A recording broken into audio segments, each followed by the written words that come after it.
Welcome, brothers and sisters, to Mormon Movie Reviews, where LDS movie lovers belong. My name is D. Bays, and today is October 20th, 2022. This is episode 47, and we will be reviewing Journey to Become, 2013, with a running time of 14 minutes. This review works best if you've seen this short before, though that is not required. And spoiler alert, your synopsis. Let's face it, money can be a blessing or a stumbling block. Prosperous families often lament how wealth has negatively affected their children. Greed, selfishness, and mistrust constrain relationships in families of any economic status. At LDS Philanthropies, we help families prepare to receive eternal blessings using the principles of philanthropy. Journey to Become is a 15-minute documentary film about one family's challenge of passing on not only their wealth, but their values to their children. Experience the trials, heartache, and joy the Mellor family experiences along the way. If you want to get in touch with me, my email is mormonmoviereviews@gmail.com. Let's see what's going on. I used to believe that life was all about destinations. I set a goal once to graduate from college. I worked hard, studied hard, and I graduated.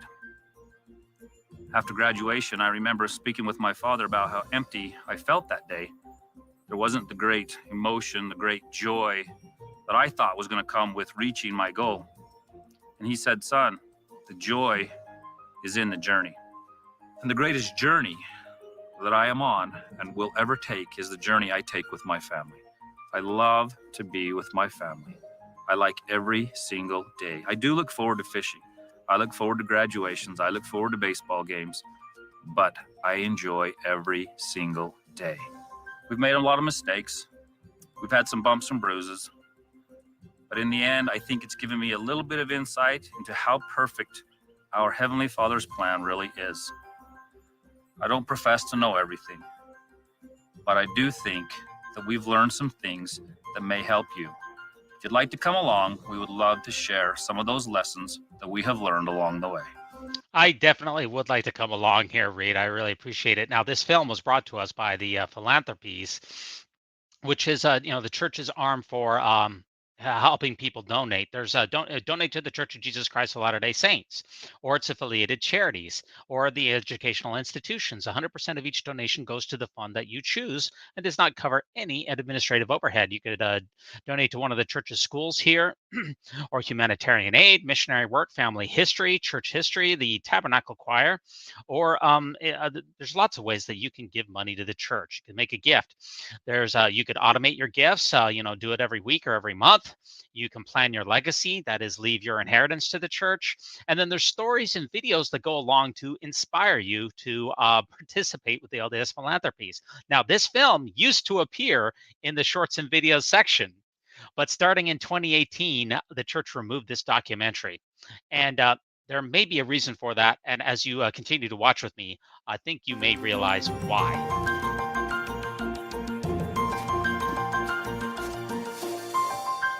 When my daughter started making decisions that were not in her best interest and not the best for her, and also, I was looking at that thinking, what have I done? What did I do? Because I taught her to work. I gave her responsibilities as a child and as she was growing up in my home, and I worked very hard, and my husband worked. We were very frugal. We tried really hard to instill in them by showing them by example, because I felt like I've been taught that you teach by example. You were brokenhearted. Yeah, I was distraught. I couldn't figure out why she would be doing things totally different than what I had raised her. And I realized then that I had shown her what to do, but I didn't engage her in what to do and how to live her life. And so we've tried to do things differently, and we were grateful that we have a second chance with the younger children to readjust and do things in a better way. Okay, so we've met Lauren Mellor here. First, we met Reed. Now we've met Lauren. So these the patriarch and the matriarch of the Mellor clan. Now, Lauren said one of my daughters, so we know she has at least two daughters. Okay, and she was speaking specifically about one of those daughters in the interaction. Now, when she says one of my daughters, she didn't say our daughters. That makes me think that this daughter that Lauren had was with a previous husband, maybe another man, not with Reed. And she used the pronoun them, which again, probably more than one daughter for sure, probably with a previous marriage. I'm just going on a limb here. Now, Lauren is not going to tell us anything really specific about these wayward daughters. And this daughter or daughters, they don't make an appearance in this film whatsoever. So we're not going to get a chance to hear their side or see what's going on with them. And Reed, remember, he said you were brokenhearted, not we, but you.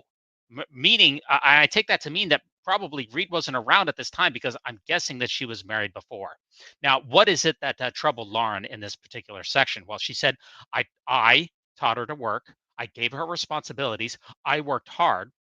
My husband worked hard. Again, she doesn't say Reed. She says, my husband worked hard. We were frugal and we instilled in her a good work ethic. So um, she's really talking a great deal about work, right? So either this daughter or daughters grew up. This is what I'm extrapolating this. Either her daughter or daughters grew up and did not have a job, or I'm really speculating here. I think the daughters grew up maybe over 18 years old, and the parents, again, we're going to find out that they're quite wealthy. They gave her a bunch of money, and now the daughter doesn't need to work because she has so much money. And that is a problem for the Mellor. They're going to ensure that the same thing doesn't happen with their sons. That's the best I can give to you. Well, and with children, if we tell them, they forget. If we show them, they understand. But when we engage them, they become. Yeah, they become. Now, and when we force them to live by a narrow set of rules through a really perverse incentive. Oh, I'm sorry, I'm skipping ahead. Sorry, I'm jumping the gun here, folks. Now, the timing of this car breakdown is really, really either it's a miracle or it's really amazing. It's really helpful that these folks also signed an NDA, which allowed them to appear in this church film. The timing of this couldn't be better. Engaged our children. We've tried to engage them by letting them experience firsthand how it feels inside when you serve others, when you help lift another person that maybe can't ever repay you. Well, helping somebody that can't repay you, I think that's really good for not only them, but for your self-esteem. It makes you feel really good inside knowing, yeah, I did something good today. Our idea and our values that we're trying to pass down to our children is that they can make a difference in the world, and that they're significant. Every act that they do does affect other people around them. And as long as they're doing a positive thing and going in a positive direction, then they will be happier. And the people around them will be blessed from their actions. Yeah, the Mellors really want to pass down the same values to their children that they have. Hopefully that includes the inspired anti-LGBTQ values. I think that their muskets are in the DVD extra, by the way.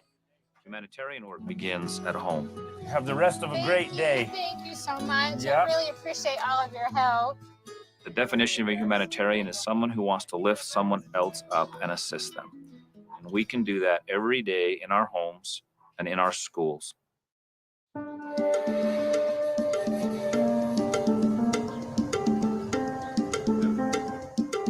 As a family, usually we like to go places to help people.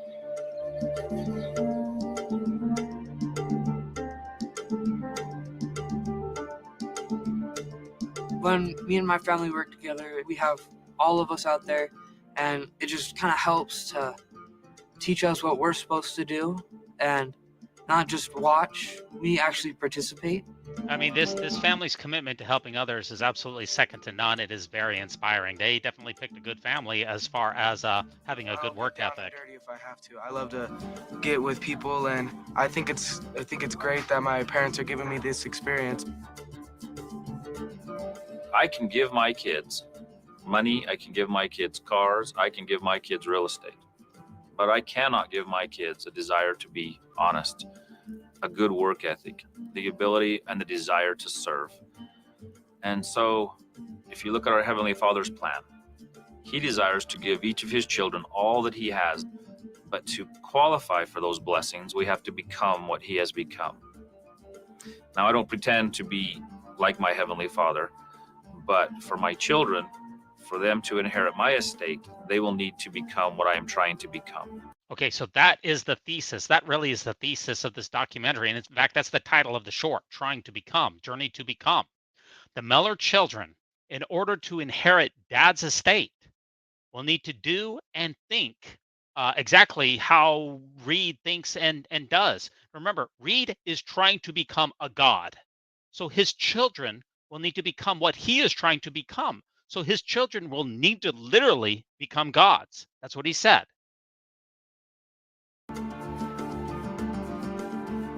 You know, it's funny, sometimes we think that our kids learn by osmosis. We think that because they're in the same room with us or under the same roof, that they're going to think like we think and believe like we believe. And then our kids do something totally contrary to what we believe, and we find out that we are sadly mistaken. Right. Yeah, sadly mistaken. Reed, he really has life and the cosmos just totally figured out. There's no possibility that his sons might find a better approach to live, a better path than the one that their father is on. Again, if the sons don't think like he thinks and believe like he believes, then they will not inherit his estate. You know, it's interesting. You think about success for your children, you think about piano lessons and football and college educations and good grades. And, you know, when it all comes down to it, I think about the success of my kids. And if I ran into somebody 30 years from today and they say to me, "How are your kids doing?" If my son has a temple recommend and is worthy Melchizedek priesthood holder, I will say my son is doing fantastic. If, on the other hand, my children are wealthy beyond measure and famous, but they're not worthy of a temple recommend, I will say my children are struggling. Okay, this is perhaps the most telling statement that Reed makes in the film. Success for his sons is not determined at all by how the sons feel about themselves, by their own inner worth. The only thing that matters for Reed is how his sons, bishops, and stake presidents evaluate them. It's an external evaluation which defines who is fantastic or who is successful. So we really need to review the church's temple recommend criteria at this time to see what exactly we get from that from the temple recommend interviews. And the church updated this in 2019. I know this is a little bit long, but this is really important here. So I would just want to cover what is in those temple recommend questions. Do you have faith in and a testimony of God the Eternal Father, His Son Jesus Christ, and in the Holy Ghost? Do you have a testimony of the atonement of Jesus Christ and His role as your Savior and Redeemer? Do you have a testimony of the restoration of the gospel of Jesus Christ? Do you sustain the president of the church as the prophet, seer, and revelator, and the only person on earth authorized to exercise all priesthood keys? Do you sustain the members of the first presidency, the quorum of the 12 apostles, and the general authorities? Do you strive to be morally clean? Do you obey the law of chastity? Do you follow the teachings of the Church of Jesus Christ in your private and public behavior with your friends and your families? Do you support or promote any teachings, practices, or doctrines contrary to those of the church? Do you strive to keep the Sabbath day holy, both at home and at church? Do you take the sacrament? Do you strive to be honest in all you do? Are you a full tithe payer? Do you understand and obey the word of wisdom? Do you have any financial or other obligations to a former spouse or children? Do you keep the covenants that you made in the temple, including wearing the temple garments? Are there serious sins in your life that need to be repented of? And do you consider yourself worthy to enter the Lord's house and participate in temple ordinances? Now, I know that is kind of long, but we just need to review it. And I find that this particular criteria is very ironic for this family. And the reason that I asked that I find that is because the temple recommend does not ask you if you treat others kindly or if you serve others or if you're a humanitarian. That seems to be a big focus of this family's life, but humanitarian is in no way part of the temple recommend interview. I thought that would be really important to read, but it is not. That is not a criteria for who's doing fantastic. So one can literally be the biggest jerk in the world, a terror to his children, a gossiper, a really mean-spirited, cruel, misogynistic, patriarchal, racist bigot, and still qualify for a temple recommend because those they didn't notice. They didn't ask you, are you bigoted? Are you a homophobe? Are you misogynistic? Are you a racist? Those are not asked. And again, so he said that if his sons have a temple recommend or worthy Melchizedek priesthood, then they are doing fantastic. But you can be chronically homeless with a temple recommend. I mean, you can literally be in prison with a temple recommend. Is someone who's chronically homeless doing fantastic? So read success criteria. It's extremely one-dimensional. I mean, if one of his sons cures cancer, that doesn't matter because success is only defined by church activity. One of Reed's sons could solve world hunger, could solve the climate crisis, but they would still be struggling without that temple recommend. And just remember, his sons could also hoard all of their money, except for the 10% that they need to give to the church, which would for me would seem to go contrary to everything that we've seen in the film so far about helping others. But that doesn't matter because giving away your wealth, being a humanitarian, that is not part of a temple recommend question. If you hoard all your money except for 10%, you can still be doing fantastic. So, I mean, I really want to talk about this. I'm sorry if I'm beating this down, but Reed's sons, they could literally be living in a cardboard box, estranged from all of their friends and family. They can be diehard bigots, high school dropouts. I mean, you could even be members of the Proud Boys, racists, misogynistic, homophobes, internet trolls, and people who literally never helped another person a day in their lives. But if they have a temple recommend, they are doing fantastic. And of course, Reed, he is going to provide no space for his sons to have any doubt in the church or their church leaders. That is unacceptable. Implications. What about the 99% of people out there who don't have temple recommends? Apparently they are struggling too. That's what I can getting from this film. You don't have a temple recommend, you're struggling. Not just his sons, but anyone. Over 99.99% of people on earth, they struggle. No one on earth who does not have a temple recommend is doing great. No one. The idea that if you're also think about this, the idea you're a faithful member of the church, you have a valid temple recommend. Um, the idea that you're not struggling, that's a myth. His sons could have a temple recommend. They could still be struggling with mental illness and not doing well despite going to church every single Sunday. Remember, Utah has the highest rate of mental illness in the nation, with almost 30% of people having a diagnosed medical illness from a doctor in the last year. And yet it has the highest percentage of people who have temple recommends. So the sentiments that we get here from Reed, they're not going to help with any of that. Okay, and a couple last thoughts here. A trans person cannot hold a temple recommend. Okay, they are automatically have membership restrictions. So if one of the Mellor boys is trans, then he must be struggling, period. And also implication, every trans person on earth is struggling. If you're trans, you're struggling. You're not doing fantastic.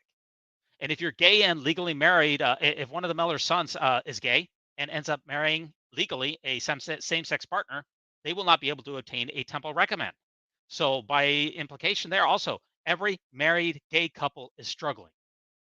Okay, it's hard for me to look at Reed's singular criteria for success in life as anything other than myopic. And Lauren agrees.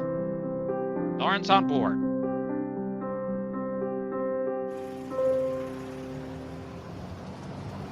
We had some friends that had sold part of their business and came into quite a large sum of money quickly. And they bought, some nice cars and an airplane and things. And they kind of got caught up in this image and the worldliness. And just a few short years, within 2 years, their world has crumbled. And they've been divorced, and it's a whole different picture. So Lauren here, she's bemoaning the tried and true evils of worldliness. And I guess those friends are going to hell now, not sure. But remember, this is important. As long as those friends have a temple recommend, I thought they were doing fantastic. If you have a temple recommend, you're doing fantastic. If you don't, you're struggling. But as long as their friends still have a temple recommend, they're fine, right? Or not. I mean, it's the irony here of Lauren bemoaning the evils of wealth. The big irony here is that the Church of Jesus Christ of Latter-day Saints is the wealthiest religious organization in the United States and one of the most wealthy in the entire world. It owns more land than any organization. So the irony here of decrying the evils of money and affluence and belonging to the world's wealthiest church, do you see any irony there? I see a little bit of irony there. We don't judge other people, but I just worry that if that happened to my children, I would hate for that same thing to happen to them. Yeah, okay, hold on. Okay. Time out. Time out. First of all, let's analyze. He said I would hate for the same thing to happen to them. What do you mean the same thing to happen to them? What, to get divorced? Is that just a little early? I mean, these guys, I don't even know if they have girlfriends. Is it a little early to be thinking about your son's divorce? Now, he says here, howling with a straight face. We don't judge other people. We we don't judge other people. Real friends, they don't judge each other. They get together and judge others. Reed, it really, really does sound like you do judge other people. Think about the first clip in the film. Lauren, she was judging her daughter/daughters in the beginning of the film, the ones that made choices that were contrary to what the Mellors wanted. Sure seemed like she was judging to me. I don't know. Both Mellor parents have talked a great deal about not only judging their sons, but prejudging their sons, prejudging them. That's taking judging to the next level. And Lauren, she just talked about judging her wealthy friends. She was judging them. It sure seems like you judge people, Reed. Money can be a great benefit to the world, but it can also destroy eternal salvation. I guess Reed means I guess he would hate if his it seems like he would hate it if his children got caught up in worldliness. That seems fair. But being caught up in worldliness, that's not a temple recommend question, which was what Brother Miller's sole criteria for success in life was. A temple recommend does not mean that you use your money to bless others. And I will say it again, holding a temple recommend does not mean that you use your money to bless others, which is what Reed wants his money to do. But a temple recommend doesn't guarantee that. I mean, it also having a temple recommend doesn't mean that you're going to stay married. It's not going to mean that you don't buy a jet. It's ironic that Reed says that wealth can be a great benefit to the world when the church has locked away so much of its wealth into Ensign Peak, away from the world, where it doesn't really benefit humanity. I guess it benefits the Apple stock shareholders. So I guess it's benefiting some really rich Wall Street eggheads. And the GameStop, it's blessing those people who shorted GameStop. So I mean, it is blessing people sort of, but yeah, I just see a lot of irony in this section.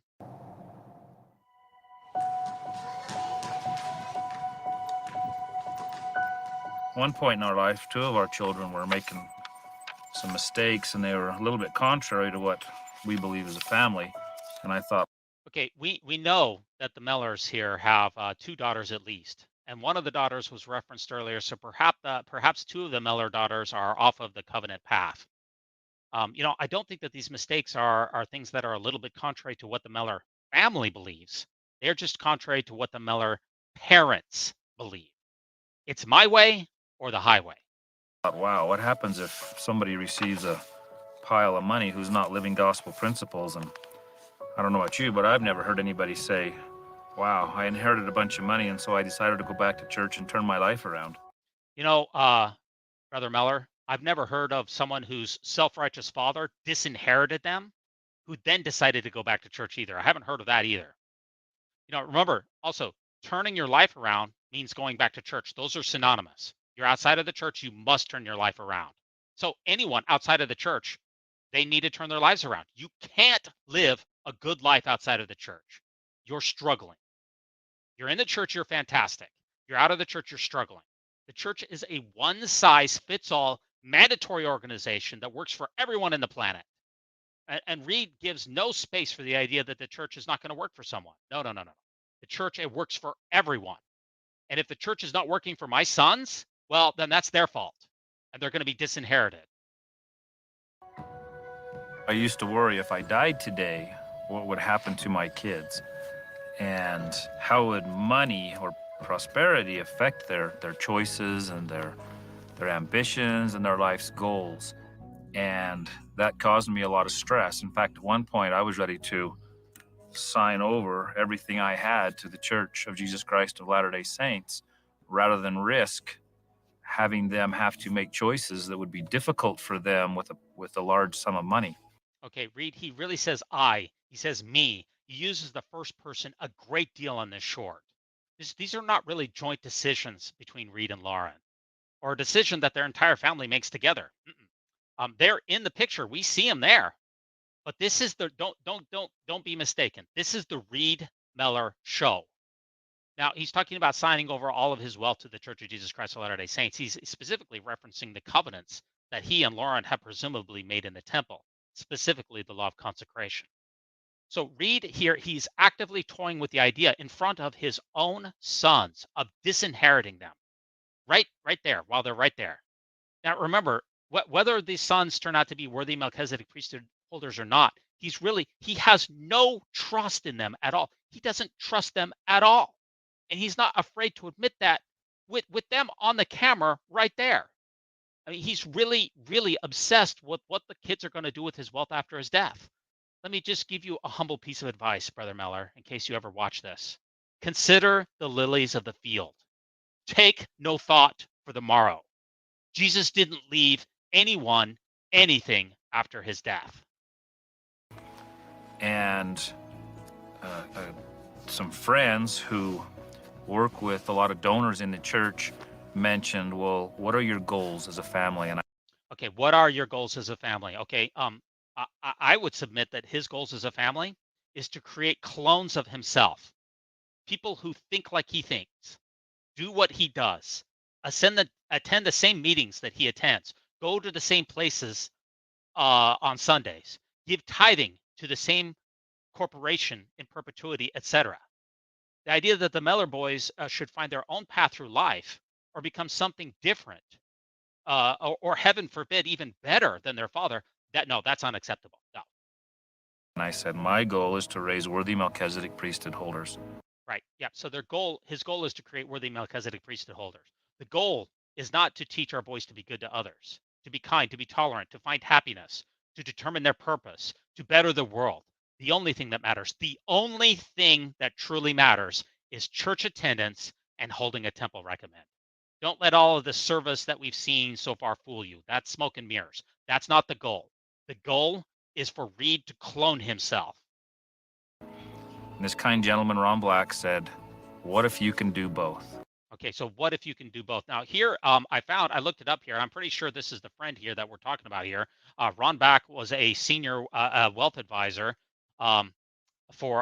he's a wealth advisor, and he was a manager of planned giving office of LDS Philanthropies all the way up. Remember, this film is 2013. This would have been about the same time frame. So I think we found Ron Black here. He's a family wealth advisor. So, yeah, I think I found it here. You can teach your sons correct principles. My eyes immediately opened, and I said, I'm very interested.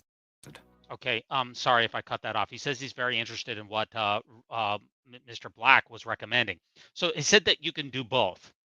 What is the both here? The both is, now he mentioned you can teach your sons correct principles, but the both is a little ambiguous. He said you can do both. Let's just back it up real quick here. Let me just back this up 10 seconds. What if you can do both? You can teach your sons correct principles. My eyes immediately opened, and I said, I'm very interested. So they cut the second part out.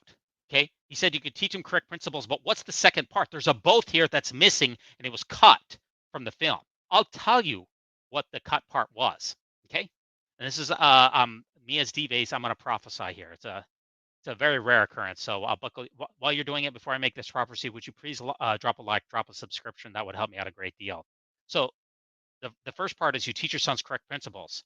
But then the second part that was cut out is if they don't follow your narrow vision for success when you die, that they will be disinherited. That's the both. Okay, teach correct principles, then let LDS Philanthropies be the enforcer of those principles from beyond the grave. Never let people govern themselves when there's an arm of the church that can do that for you while you're in the ground. And so we started a charitable foundation. Yes, they started a charitable foundation. Let me just cover a little bit of this charitable foundation about our work here. And this is on mellorfoundation.blogspot.com. Mellor Foundation is a humanitarian foundation privately funded by our family. We are considering taking our service to the next level by taking contributions to fund bigger projects. However, currently no contributions are being taken. Most of our humanitarian work consists of helping with and setting up clean water systems for different areas that have contaminated drinking water.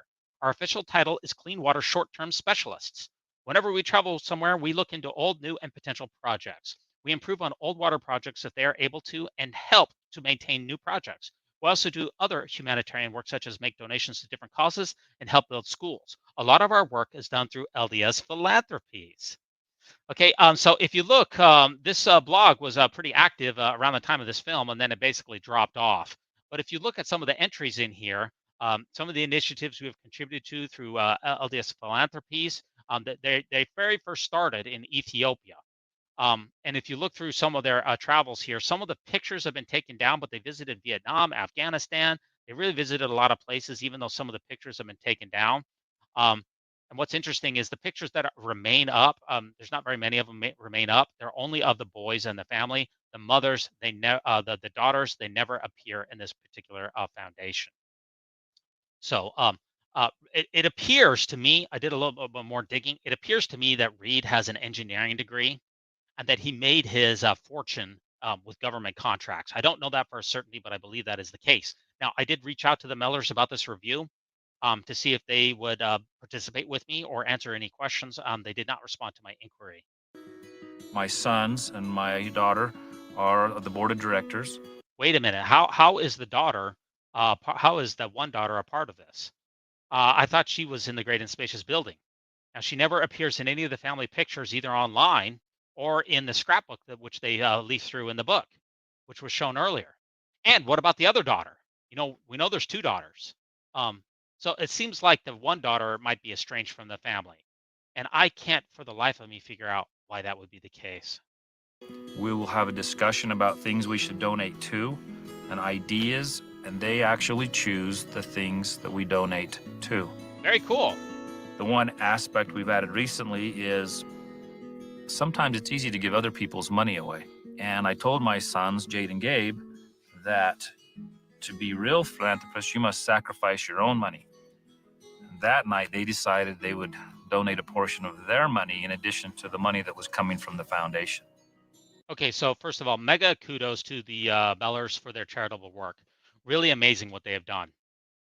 I would say that they're doing fantastic, but time out. I don't know if they all have current temple recommends, so I'm gonna have to withhold judgment on that one.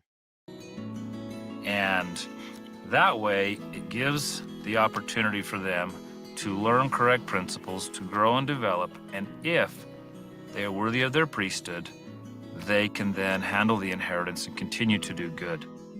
Yeah, that's a big if, big if. So if you have faith in church and in the prophets, you get money.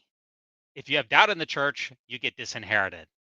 I just ask you, dear viewers out there, is it ethical for the Mellors to incentivize church activity with money? And I'll just let you answer that question. If they exercise their agency contrary to my beliefs, then the option is that entire inheritance can still go to the church. Yeah, contrary to my beliefs, it's all about Reed. He's the patriarch and he's going to make it happen. Now, this guy, he thinks about money. He thinks about money more than Scrooge McDuck. My goodness. So remember, he said the entire inheritance. So the boys could still be attending church, sustaining their leaders, cleaning chapel toilets on Saturdays, but drinking an occasional cup of coffee so they wouldn't have a temple recommend when Reed passed away, and the boys would receive nothing. Nothing. He said entire inheritance. So again, he said contrary to my beliefs. So my beliefs, that's the exact same thing as contrary to the church's beliefs. They're basically one and the same. So if the boys have the smallest stumble off the covenant path, that's going to result in them wandering in the midst of darkness alone, which is what we have seen for the daughters. The daughters, they're not in the pictures. They're really not in the picture. They're not a part of this film. You step off that covenant path and you're gone.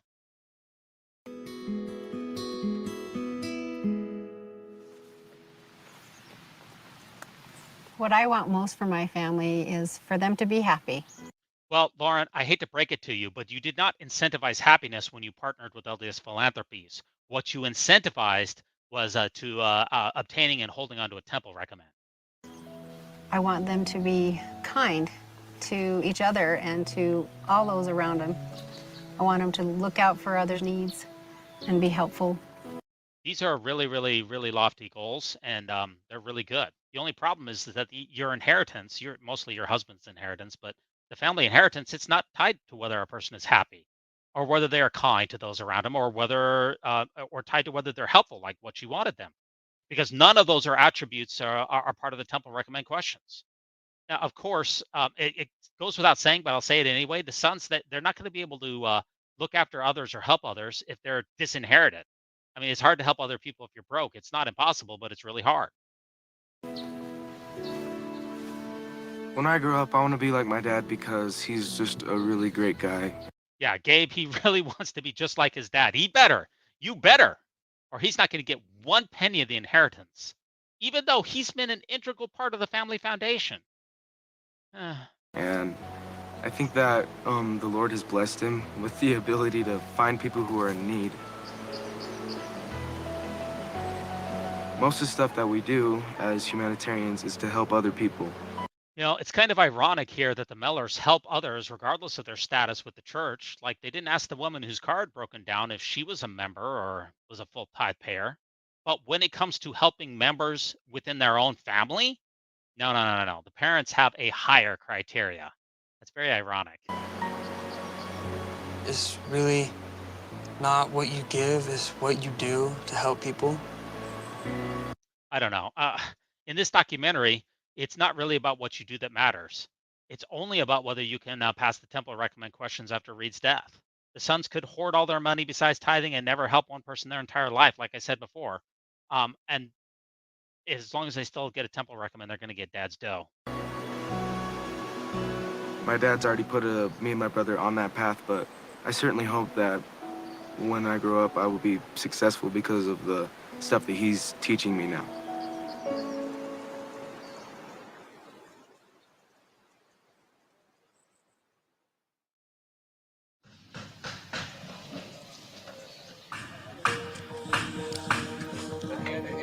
Everything we do, our charitable foundation, our service work, is hopefully to help teach my sons how to become better human beings and to become more like their Heavenly Father.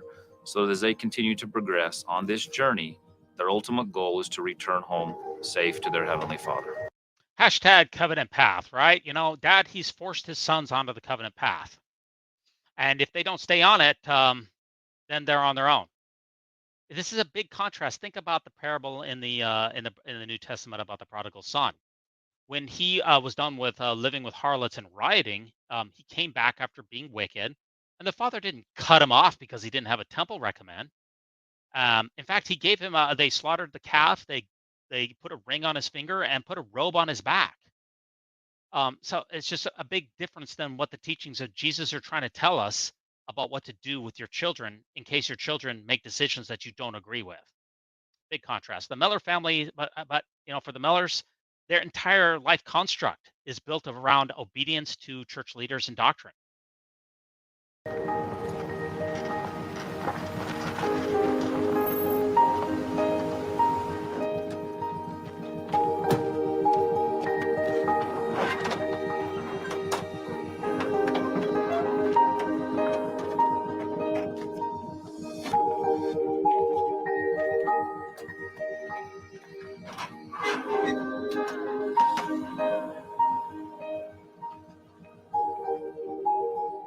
I've said it before, and I'll say it again. Yep, he said it before, and he'll say it again. No garments, no cash. Or he'll say it again. No temple recommend, no inheritance. Or is it no priesthood, no help? Or finally, no calling, no future. This life is not a destination. This life is a journey. And that journey is the process of becoming like our Heavenly Father. To possess those traits, those values, and those characteristics that make him what he is. And I believe we have a responsibility to pass along those values and do the best we can to pass them along to our children, because they were his children long before they were ours. I know my family's not perfect. We have a long ways to go on our journey, but I feel confident that we're on the right path. And where are these daughters? Where are the daughters? Where's the rest of your family, Brother Mellor? Now, Reed, he mentions Joseph Smith's famous quote about teaching the people correct principles and letting them govern themselves. But that is not what he plans on doing. He does not trust his children to govern themselves. So he's putting up additional celestial safeguards. It's like trust but verify. And here's a parable of the rich farmer. That which I have, I can easily give to you. But that which I am, you must obtain for yourselves. Follow my example, mastering as I have mastered, and you will become as I am, and all that I have will be yours. Now, my father, who passed away in 2005, he left his children a modest inheritance. And for my brother, who was quite young at the time, he put it into a trust, which paid my brother a small monthly amount for like 10 years until the trust was up. Brother Mellor, he could easily do the same thing. In that way, you avoid giving young children a vast sum of wealth all at the same time. I don't know. It seems pretty simple to me, but I guess I just don't have the perspective that the Mellors do, right? So a little bit more on the Mellors. I found this article here on Philanthropy Roundtable, which discussed a little bit more of the Mellors and their charitable giving. I just want to read a little bit more on this about the Latter-day Saints are proving that private citizens can support a vast and effective social welfare system. So we scroll down here. Here we see a picture of Lauren and Reed Mellor. That's pictures during their humanitarian trip. But I want to read this portion right here to you. The Mellors have likewise started a family foundation. They made the decision when their older daughter was going through a rebellious period. She was, says Reed, quote, starting to make choices that were contrary to our beliefs, end quote. They decided it was time to think more seriously about ways to shape their children's values. You never hear anyone say, I inherited $1 million and it turned my life around, notes Reed. I want to raise my kids who are worthy of my faith, he explains. I want them to be contributing members of society. The teenage sons are now very involved in the foundation's projects, both researching new recipients as well as donating their own money to the cause. The foundation gives away about 20 to 30% of its worth annually. Reed is still working and it continues adding to the coffers. We could retire, he says, but this is my passion. I want to work to help other people. Now, the children here, if the sons, if they're not faithful, then they're probably not going to be paying tithing, right? I mean, that's stands to reason, right? So this scheme, correction, this plan, it's an effort by the church. Remember, this is from LDS Philanthropies. This is an effort by the church to see that the money from the Mellors, that it's going to go to the church in one way or another. Either by death, all of it will go to the church, or through the next generation by paying tithing. So the overall message of this film is the church always wins. The church always gets the money. And of course, whatever happened to unconditional love? That is not something that Reed espouses. He loves his children conditionally, and he is in a very good company because Russell M. Nelson, he has also preached familial conditional love multiple times. I'm not going to go into it, just Google it. He's in very good company there. The Mellors argue that the entire lens by which that they should interact with their children is whether or not those children are active members of the church. Now, Reed and Lauren's sons are presumably active in the church during the time frame of this film back in 2013. So, therefore, they get to be a part of their parents' lives and they get to have an inheritance. The daughters, they're not active, so they're ghosts, and they're dead to them. Okay, Reed, he really wants a high level of control over his children, even from beyond the grave. But is that not a contrast to how God interacts with us? Whatever happened to moral agency? Think about this. I mean, the Bill and Melinda Gates Foundation, they don't make vaccines contingent upon another person's beliefs. Or one of the largest foundations in the world, Novo Nordisk, which helps with infectious diseases, diabetes, obesity, and climate change. They don't make it contingent upon whether someone has a temple recommend. I mean, even the Church of Jesus Christ of Latter-day Saints, it runs bishop storehouses that I volunteered at many times. And you don't need to be a member to use those bishop storehouses. So some final thoughts. When the LDS Church thinks that something is a good idea, like encouraging people to leave all their money to the church, but that it might look bad if a prophet or a church leader were to come out and say it, because that does look kind of bad, then they will put those ideas into someone else's mouth. So think about the questions and answers sections in the Liahona magazine, for instance. So the church thinks it's a good idea for a father to disinherit his family if they stop going to church.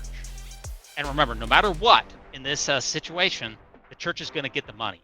Because the beauty of tithing is that in the end, the church gets it all and you have nothing left. If you have $100, you give tithing for that year, that's $10. You have 91. The next year you give $9.10. The next year you give 8. Next year 7, so forth and so on. By the end, you have basically crumbs left. You basically have nothing left. In the long run, tithing, the church gets it all, or 99.999% of it, right?